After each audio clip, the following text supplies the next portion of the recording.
Welcome to the Dive Table. We're glad you're here. I'm Jay Gardner. And I'm Sarah Miller. And Sarah, I'm curious, since you started diving, what was the longest surface interval, meaning the time between dives that you ever had? Honestly, it was probably only 6 or 8 months. I've been pretty consistent getting into the water. That's probably, and that was, I believe that was after I did my dive master, because it took me a while to gain the courage to get into cold water in California. Well, How about you? I'm coming off my longest surface interval, which was almost 2.5 months. And I just got to go diving. And so we were talking, and I think in this episode, we're going to talk about that getting back into diving after a surface interval, whether it be, the winter or it be, time, family, life got in the way, whatever it is. But there's a lot of people out there that are right now thinking about getting back in the water, that have taken some time off, whatever time that would be. And so I'm looking forward to this episode. How about you? Yeah, let's get into it.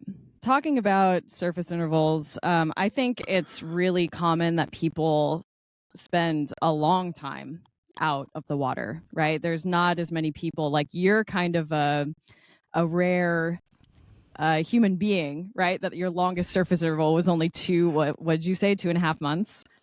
Yeah, 2.5 months, Yeah, which killed me, by that's the way. But nothing. yes.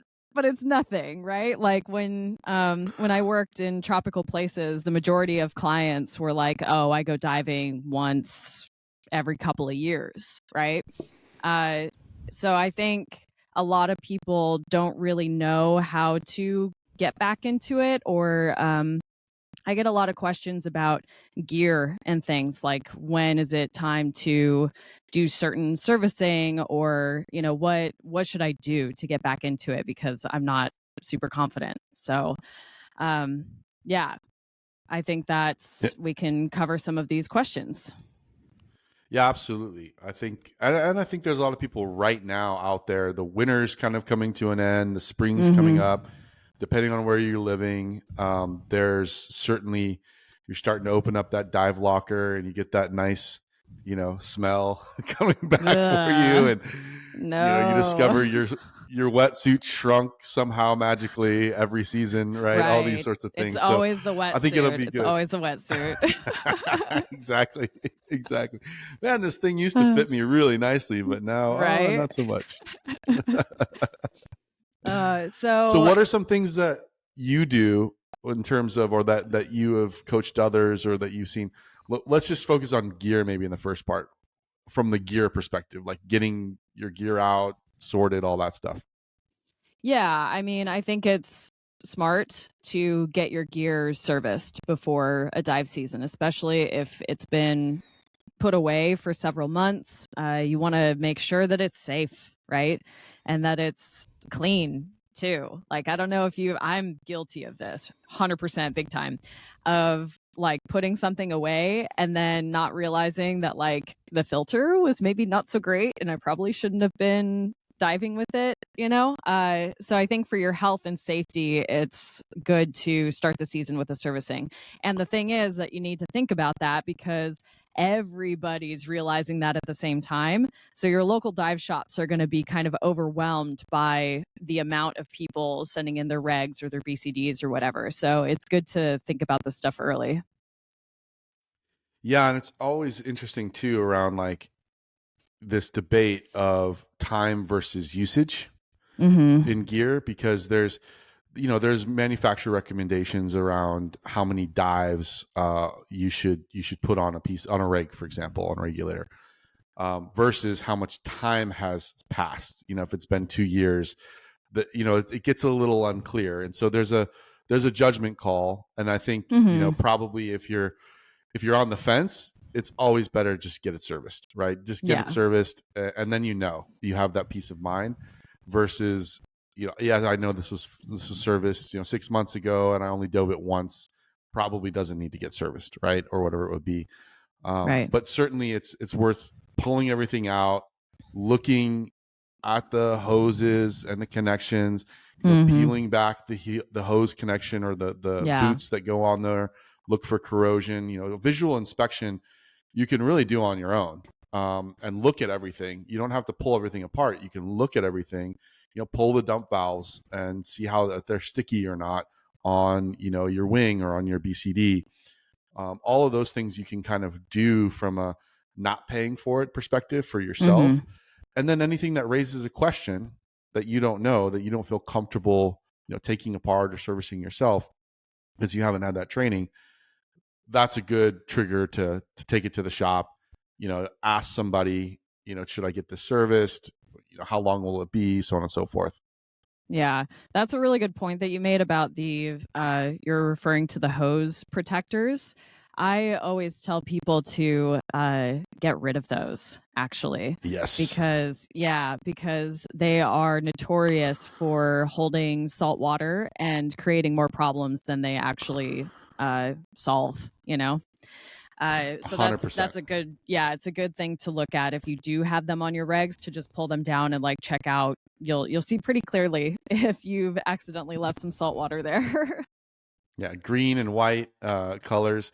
And yeah, I say the same thing. Cut those things off, get rid of Mm-hmm. them so that you can see. I say the same thing about tank boots. Every time that you Mm. take a tank boot off of a tank, you see all of the corrosion. And if your tank is painted, that's where it starts to bubble, is right underneath that, because it's hard to rinse that. It's hard to rinse Yeah. underneath that when you're cleaning gear. And same thing with the hose boots.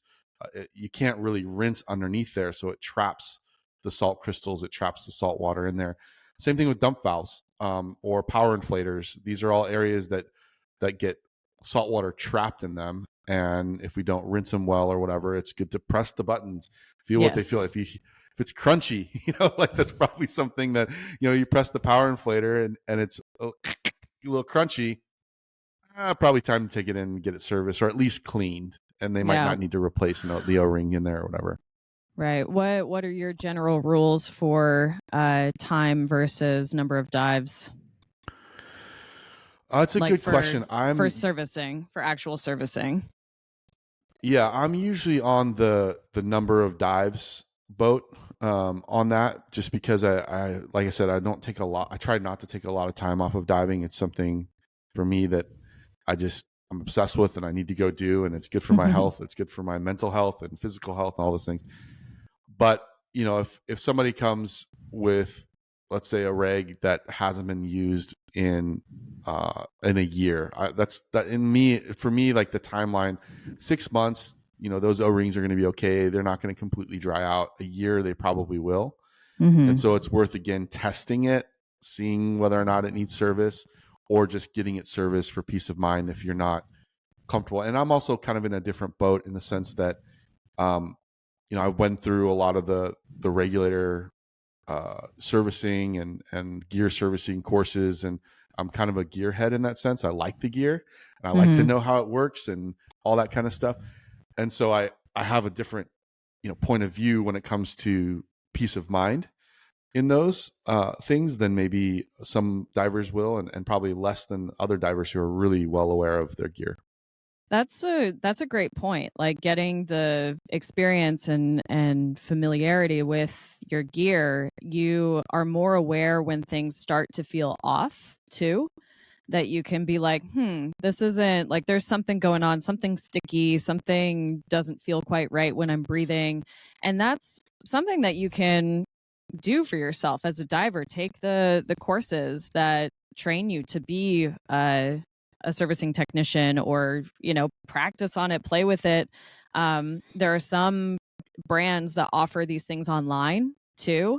Like I know my regulators have full servicing, what is it, workshops, I guess. Like the certification process is now fully online, which is really cool. So that's a great thing to offer to people, like if they have their own gear and that's something that they are interested in. I keep telling myself that I'm going to get more educated in that, and I've done a little bit, but I still am not the gearhead that you are, for sure. um so I always know when things are Like I can sense, I know enough about them that I can tell when I'm like, oh, I need to get this looked at. But like to do any real troubleshooting if something's like not working, I probably need some help with that. Yeah, and what's your rigs that you're diving that offer the workshops? That is Nex Underwater Next, Products. that's right. So I just got outfitted with their side mount regulators and their side mount harness. So I'm fully Nex when it comes to side mount. Next, Yeah, Nex. It's that very sounds like a cool. verb almost. It's cool. Yeah, like Yeah, I'm next. yeah. No, they're Yeah, really cool, and I love the team because I'm kind of a, as much as I can be, I want to be like an anti big brand sort of person just because I like small brands. I like supporting small businesses and especially ones that are supporting people working in California. I think is really, it's something that's really important to me because I'm from there and it is so hard to make a living there, especially in the scuba industry. So I like to be that, that's why I have a DUI dry suit because they assemble everything yep, in San Diego.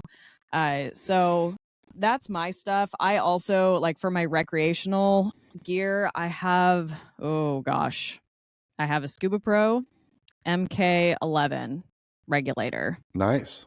Okay, Yeah. So I have that. And then I just got gifted a Hollis backplate and wing from a student. It was a very sweet gift. That was my tip for a side mount course.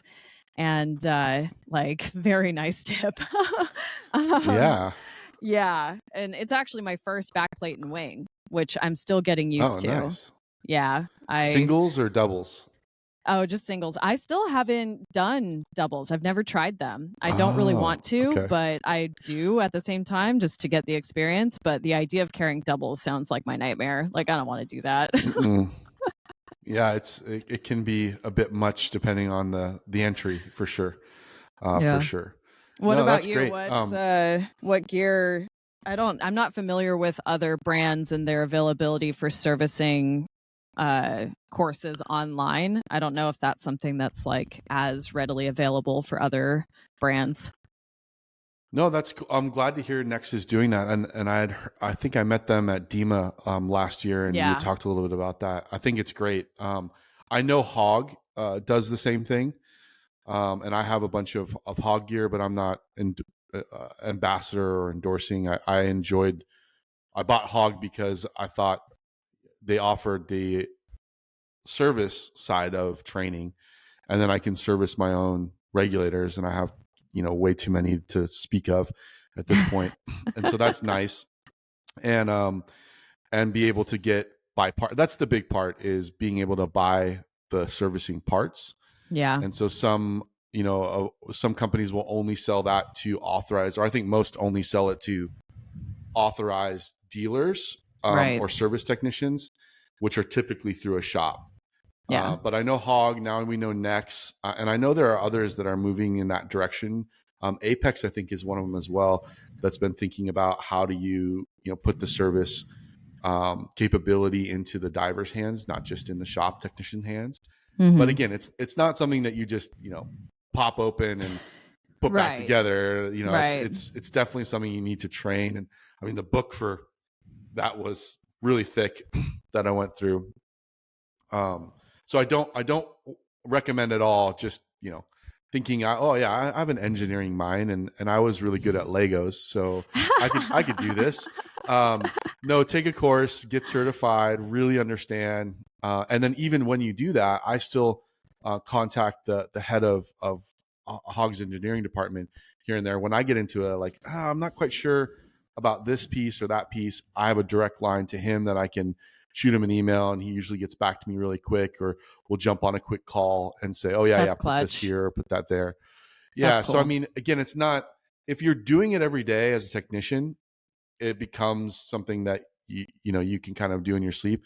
If you're doing it like me, where you're servicing once a year, and you're kind of keeping all the paperwork on it and all that stuff to know, when do I need to do this and how do I need to do it, then it's not as routine, right? So you Yeah. need to review and think about and look back at the book and all my notes that I took during the course, And then sometimes it just gets stuck and I got to call or send an email, and that's Yeah, okay too. totally. But yeah, I think more and more manufacturers are thinking about how do we put servicing in the hands of the user, not just Yeah. in the technician's hands. Yeah. The other side of gear things, right? For like getting ready for the new season, like people might be looking to buy as well, right? We had discussed before recording kind of different options that are available for people, and I'm a big proponent. Like I actually have a video of this on my YouTube channel, especially for people who are just getting into the sport. I get so many questions about like, what should I buy? Like I don't really know what I need. And I never recommend that they go buy the brand new gear, because I did that as a brand new dive master. And then I spent 10 years hating my gear because it wasn't what I wanted. Right. But I was too stubborn, and I don't know, I was traveling a lot. It just wasn't like a priority to like sell the gear and get something that was more suited to me. I just kind of dealt with it because it's like, well, it's good gear. It just wasn't the stuff that I needed, right? So Mm-hmm. I always like to tell people like try as much as you can, like with your dive buddies, try out their gear, ask what they like, especially in like the conditions that you're going to be diving the most often. And then check out Facebook Marketplace, because there are some excellent pieces of equipment on Facebook Marketplace where like I've gotten gear from people who like older divers who suddenly have a medical issue and they're not able to dive anymore, and so they're selling all their gear, and they've taken immaculate care of the stuff, right? Like it's Mm-hmm. in great condition. Obviously when you buy something secondhand, you want to take it to have it looked over and serviced and everything, but like you can really get good gear for a decent price and not be so like committed by price tag and everything. Yeah, I think that's good advice. I mean, the other piece of that is always, what is the priority of things that I need? And Right. I get asked that question a lot. What should I buy first? What should I buy last? What What's should I your buy this first? tchotchke? What's Well, your I mean, there's first? the obvious. If you're starting out in open water, there's the obvious. You need a mask, Mm-hmm. so low volume. Buy one. My whole thing with gear, because I've done it just like you wrong, is buy it once and use the heck out of it. That's Yeah. always the question, is like, am I going to use this before I spend money? Even today, am I going to use this piece of equipment, or is it something that, I'm going to use once, or I think it's cool, or whatever those things are. But obviously, open water, it's mask, get a low volume frameless mask, right? Black skirt, is what I use. And the reason for black, by the way, is simply as you progress in diving with light, it kind of works the same way as eye black. As a baseball player, a football player, it will pull the light away from directly into your eye and into the mask. And so again, it's a little added benefit. It's not reflecting the light back in that way when you Hmm. start to get into low vis situations, is why we typically use it black. But again, it's a minor thing. There's a reason, but it's a minor thing. Yeah, it's a personal So mask, preference. it can be, yeah, it can be, for It sure. can be. But mask and fins, I always just say, like, do yourself a favor and buy the Twinkie of fins, jet fins or slipstreams or some sort of firm fin, and because it will help you in your finning techniques. But fins seem to be the place where there's the most quote unquote innovation in scuba. There's always a new fin and new style, and this, you know me. Does it come in black, and is it 60 years old? That works Oh my in the god. design. Um, but I use jet fins and slipstreams, the only two pairs of fins I own. And then from there, it's, I think, exposure suit. Although you can have a debate, because if you're okay with renting an exposure suit, great. Some people think that's really gross, to rent a wetsuit. Other people are fine with it. It's a personal preference, so that's your call. And then it becomes your kit. So a backplate and wing, and a harness. I think having that you can decide between the exposure suit and the backplate and wing, or BCD. I'm a big proponent of the backplate and wing. It's I know it's you going to are. last you forever. Yeah, it's gonna, there's We'll see if really, I it's become a really the best. convert. We'll see. We'll Yeah, see. I'm still yeah, undecided on that. Um, yeah, yeah. but But that's kind of my first layers, right, of yeah, what you should get as your own. You can, if you have the money, great, get tanks and all that stuff. But start with that, because that's going to get you in the water, and then from there you can rent tanks, you can rent lights, you can rent things. But then the next one up the list is regulator, for sure. I've just breathed too many rental regulators. yeah. I And they're tend just so, to yeah. I tend to be like mask is number one, and I always tell people to get a mask that they'd be happy for like snorkeling with too, so that it's like a multi-purpose kind of thing. Um, and then I usually go between like having a computer or a regulator set, because for that very reason, just that they rental regs can be such a crapshoot depending on who the team is and whether they've taken good care of the equipment. So it's nice to have something that you're like taking care of. And that's, I mean, you're breathing it, like whatever is in that is going into your lungs. So I think yeah, that's where my priority is. yeah. It's a good thought. I mean, there's a back and forth in that, because regulators are widely available, whereas a well fitted backplate and wing for you is not, for rental gear. So again, you go back and forth in like limited budgets. But I agree, I've had enough rental regulators just either taste gross or breathe really weird, or it just gives you that unsettling feeling, and Well, then yeah, it can mentally affect you, right? that's the Because then you're thing. thinking, Like, is this thing exactly. working? Exactly. And it's especially if you're not super confident, you're getting back into diving after a long season. Like, the last thing you want is to have your mental game messed with because the gear doesn't feel quite right. So, I guess that's a good segue into like how to be actually prepared yourself as a diver to get back into things. And I will say, just this isn't quite the same as like a proper surface interval of like no diving, but we recently talked about my cave diving experience and the fact that I went for like 6 years without diving in a cave. And I had a lot of anxiety about going back into the cave environment. So my choice was to pay for an instructor to do a proper refresher with me. And I think that that's something we need to be humble and reflect, like self reflect on, like, how am I really? Like, am I okay to go out and go diving? Like, do I feel confident enough to do that? Or should I do the humble thing and I'm not feeling super confident? Like, let's pay somebody to make sure that I'm doing this in a safe and just a safe way, right?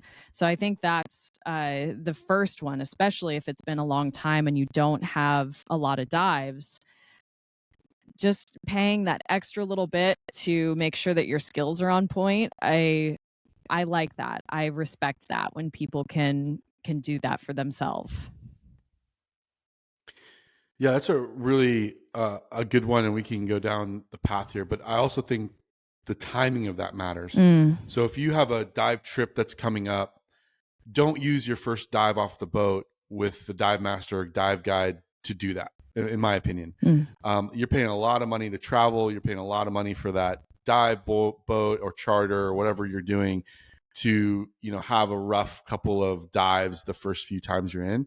Whereas in your local area, likely there's a shop with someone who can even get in the pool Hmm. with you, or go to the local quarry or lake or whatever it is, and get those shakeouts maybe before you actually get on the plane, would be my recommendation. Because I agree. I think one path is, yeah, let's get with a professional, let's get with somebody who can remind me of how all this stuff works. And it's like riding a bike a little bit, Yeah.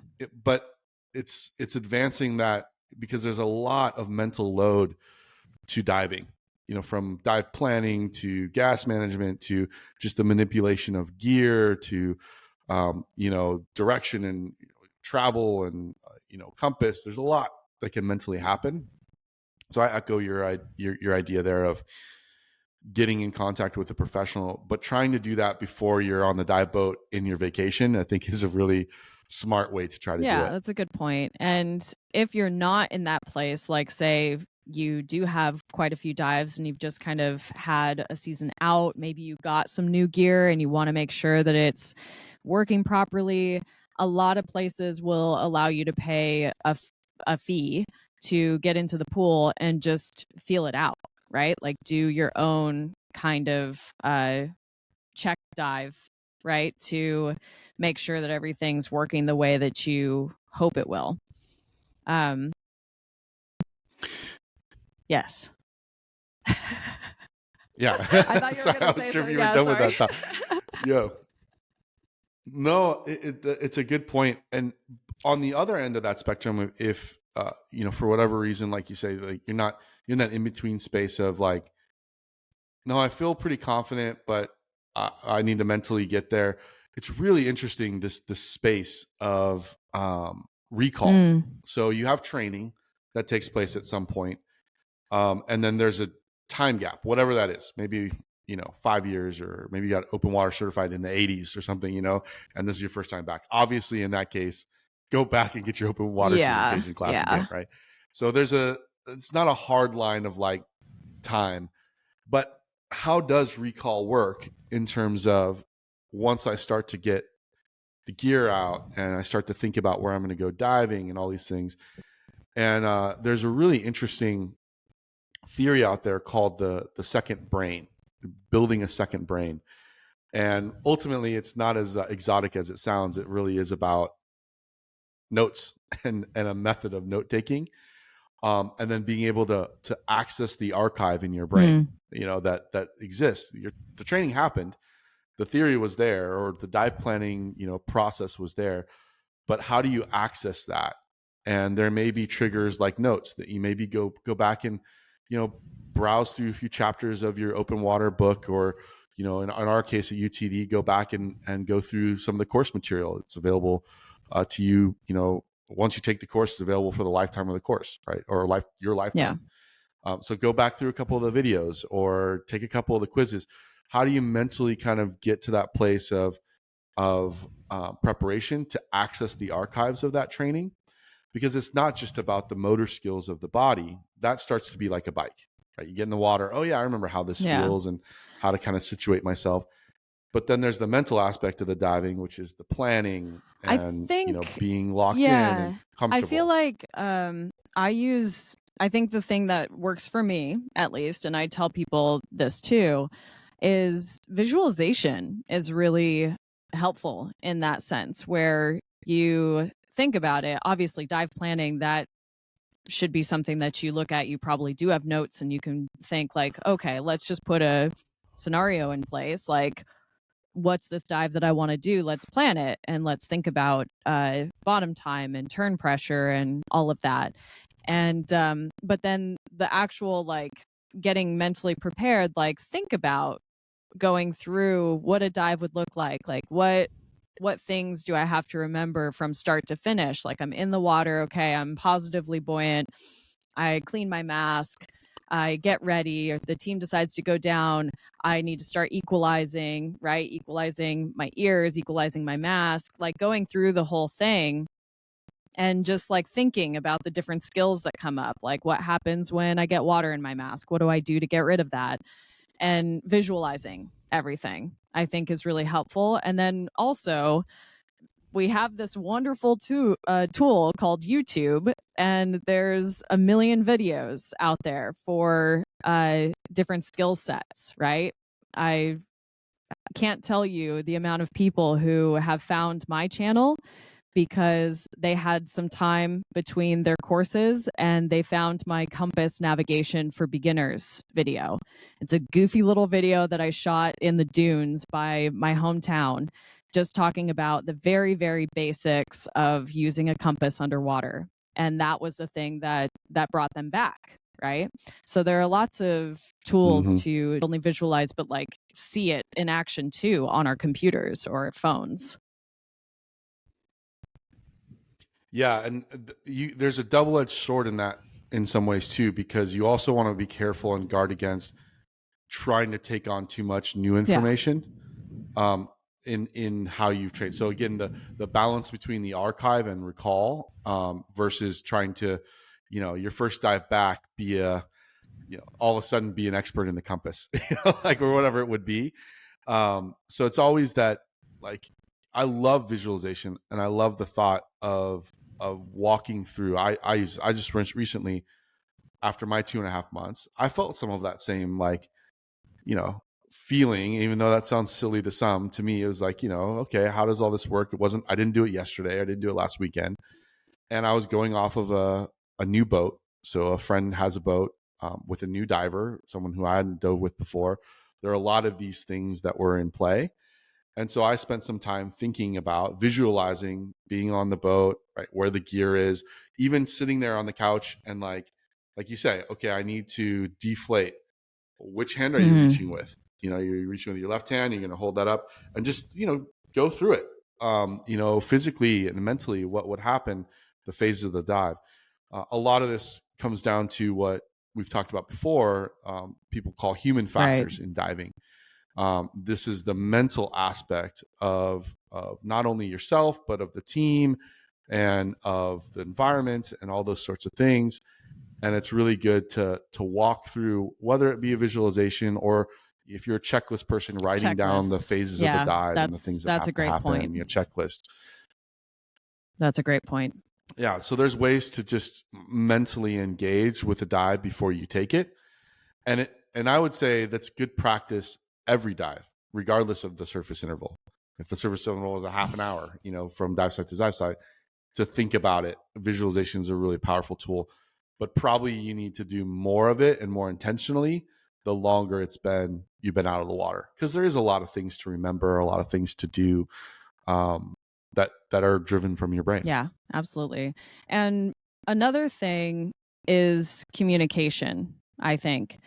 When you've been out of the water for a while, you're going diving with somebody else, letting that be known, right? Like, hey, I'm maybe not feeling 100% confident, like I'm excited to go, but just so you know, I have this new BCD, or I haven't been diving in 9 months or a year and a half or whatever. Like communicating that to your dive buddy or your dive team is hugely important, so that everybody is on the same page of like taking care of each other. Yeah. And the flip side of that is, if you see somebody who's maybe struggling on the boat or struggling at the shore, or sweating a bunch and very stressed out, notice those signs. And it's not about judging. I think sometimes people walk up and ask the question, when was your last dive, and it feels judgmental, and sometimes it is. People ask that question in a very judgmental way. But I like to say, in a very casual way, so when tell me about the last time you went diving. Oh, how was it? Oh, 6 months ago. How are you feeling today? I mean, I literally just had the situation. How are you feeling about it today? Do you want to talk it through, or what would be helpful to you? No, I think I'm good. Like, this one piece is, a little bit cloudy for me.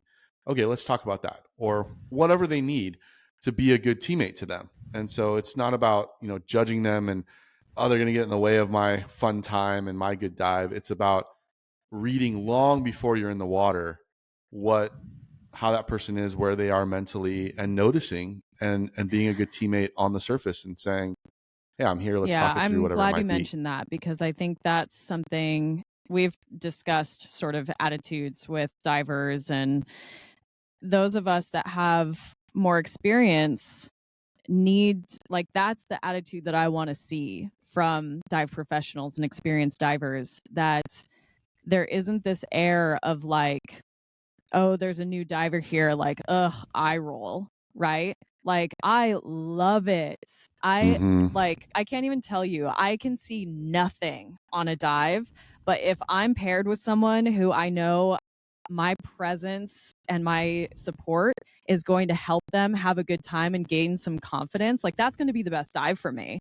I had an experience actually diving in Yellowstone Lake, which was like insane. Like the coolest thing. If you ever get the chance to go to Yellowstone National Park and do this, like I highly recommend it. You should only do it if you're, yeah, That only do sounds it if you amazing. have some experience, because there were some divers that were very new, or they had had a long surface interval. And after that first dive, I was like, these people, like, this isn't the dive for them, right? This wasn't, they weren't communicated Yeah. to appropriately when they signed up for the dive.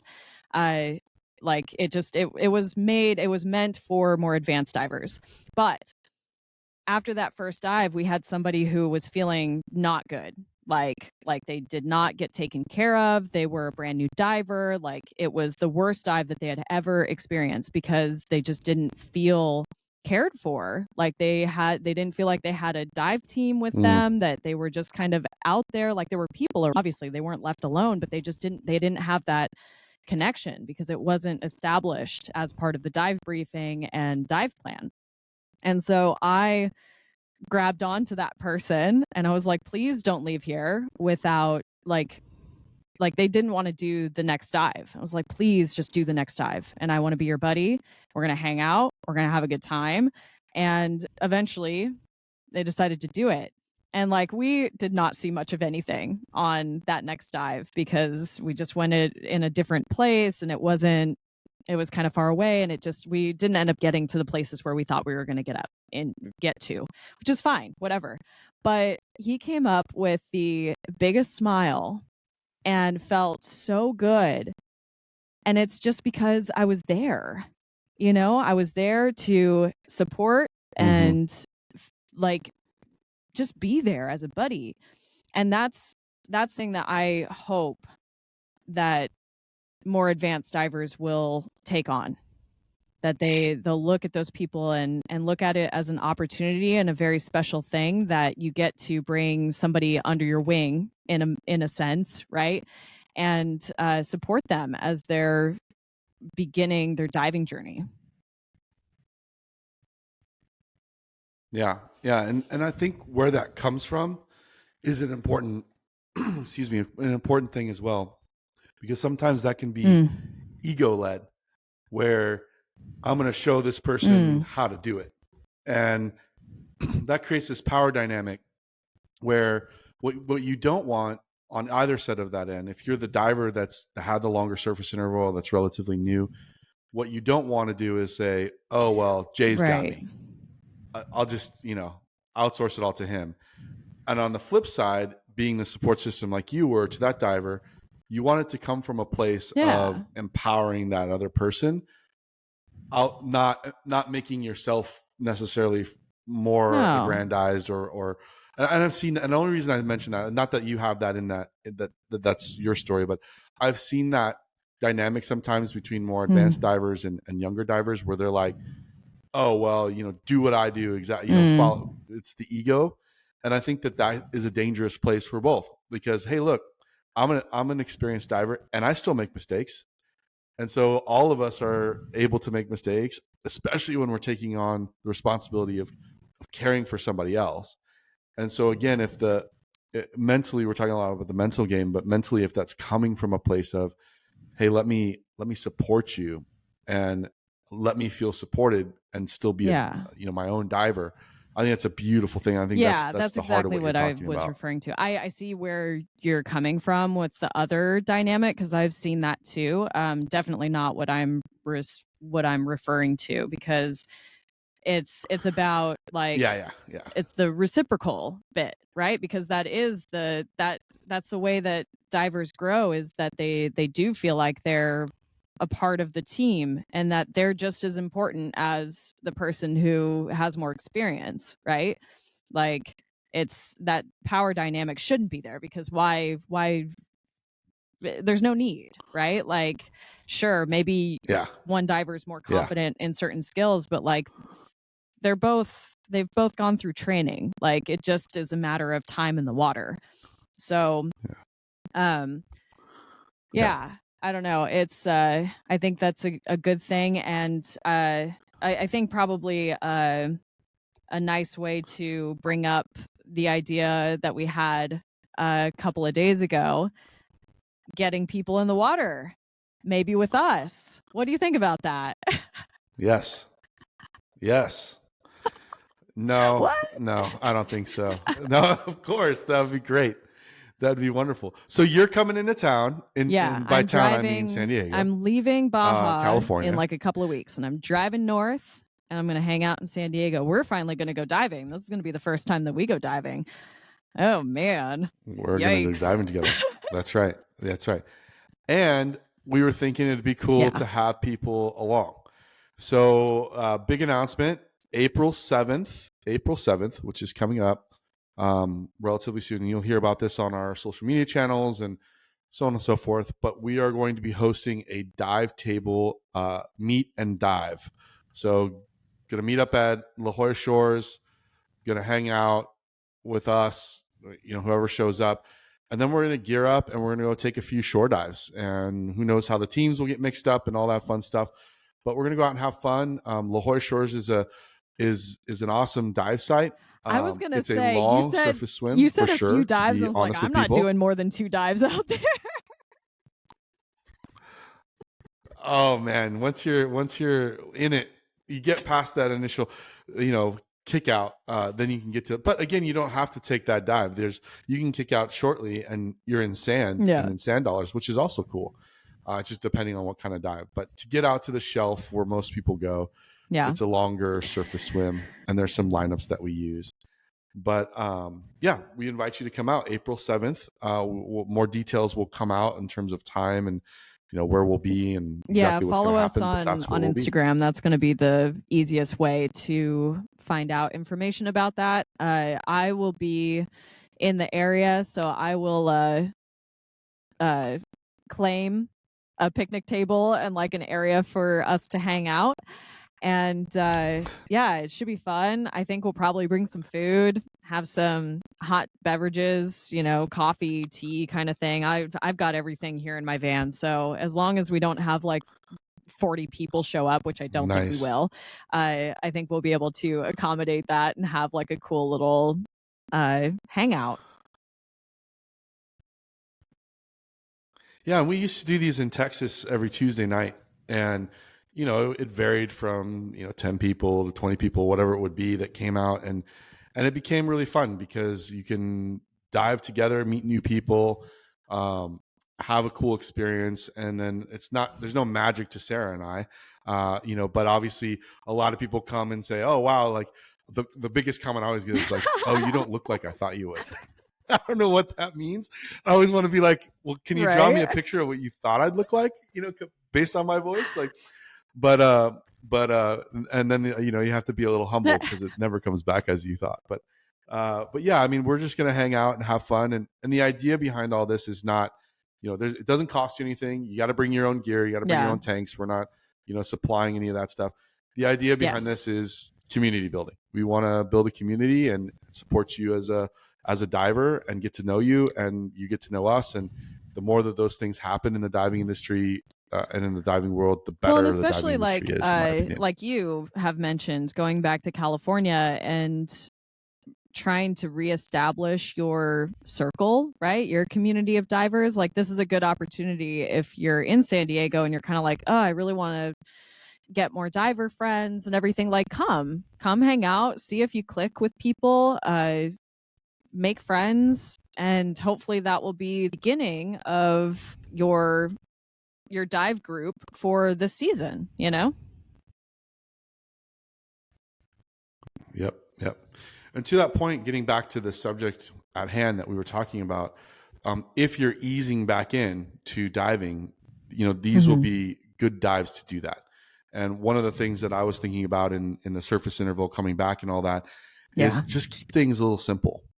Don't go do that big complicated dive, or for your first one or your second one. Keep the first dive simple. Like, have fun going down and seeing the sand and the sand dollars and in 30 feet of water and at a half an hour run time, and be cool with that. And then that builds the confidence. Let's do a little bit longer, or let's go see this or whatever.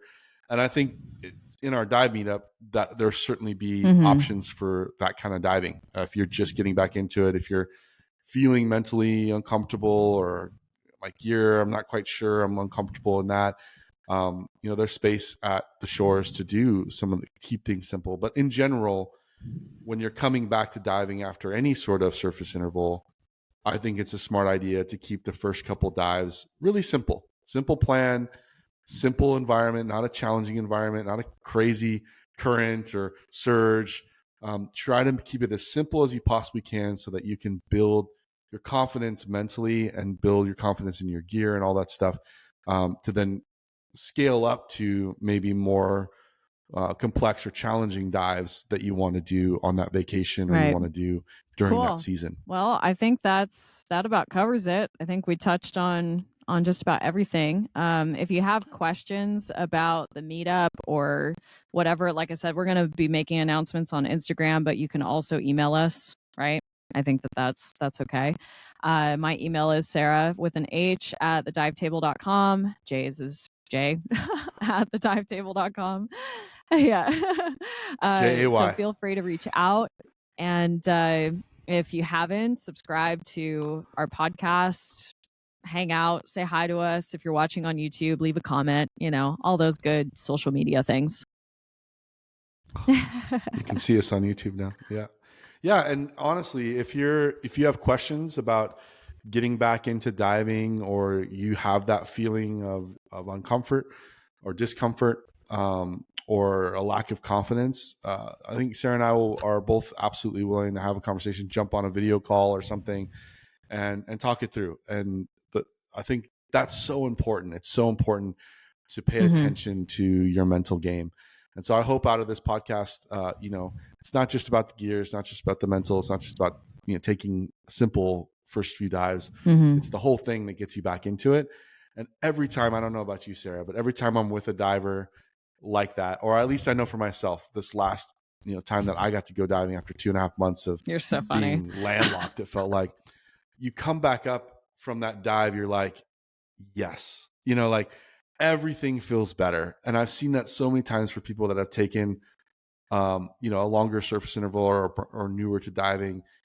There's a lot of strife and discomfort leading up to it.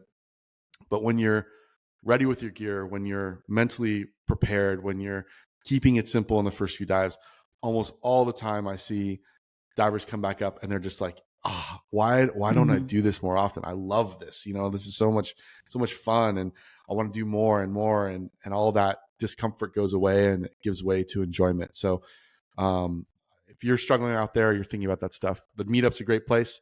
But also Sarah and I, reach out to us. Cool. And we'd love to support you in that way. Well, I think that's about it. Yeah. Yeah. Thanks out there for listening, and any parting words go diving. Of wisdom? Let's go. Sarah? Let's get it. It's like go team, but diving. Go diving. I like it. It's like a go verb. I always say noun. Vamonos. Yeah, exactly. Like let's go do it. Let's go. Yeah. All right. Vamonos. I'll see you in the next one.